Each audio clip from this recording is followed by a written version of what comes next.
Assalamualaikum semua. Baik, jadi hari ni kita nak try keluarkan emas daripada mesin ATM. Korang boleh tengok ada macam-macam design, gold bar, dinar, 1 gram, semua ada. Jadi sekarang kita nak try keluarkan 1/4 dinar, suku dinar, design baru. Yang ni kita tak ada lagi.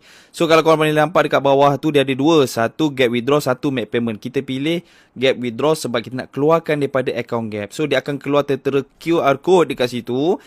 Jadi korang kena pergi dekat apps Public Gold, tekan dekat yang anak panah kita share tu untuk scan QR code yang ada. Jadi untuk pengetahuan korang, mesin ATM Public Gold ni ada lebih dekat 20 tempat di seluruh semenanjung Malaysia. Dan insya-Allah tahun ni kita target 200 tempat, iaitu 200 mesin ATM di seluruh Malaysia.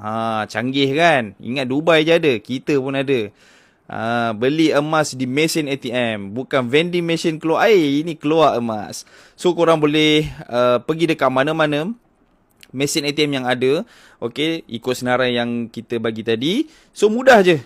Korang kena masukkan TAC ataupun security code. Lepas tu bila dah keluar, dia akan keluar jenis pembelian. Okey, My Debit, Visa, e-wallet, ikut korang. Saya pilih kad lah. Sebab apa? Yang ni kita nak bayar gold premium. Yang ni kita ada terangkan lah apa masuk gold premium ni. Lepas dah bayar, nampak ni, saya pakai kad, saya touch sahaja. Bila dah touch tu kita tunggu je lah beberapa saat. So sangat mudah, sangat praktikal. Bila-bila masa korang beli, korang boleh pilih nak keluarkan emas dalam design apa yang korang nak. Lepas dah bayar, kita tunggulah pintu ajaib ni terbuka. So kita count down sama-sama. 5, 4, 3, 2, 1. Tit. So kita dah boleh ambil emas. Nampak tu? Nampak muka saya excited kan? Ni lah dia emas 1/4 dinar.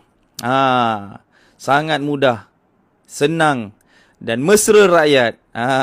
Siapa-siapa yang nak mula simpan emas, so korang boleh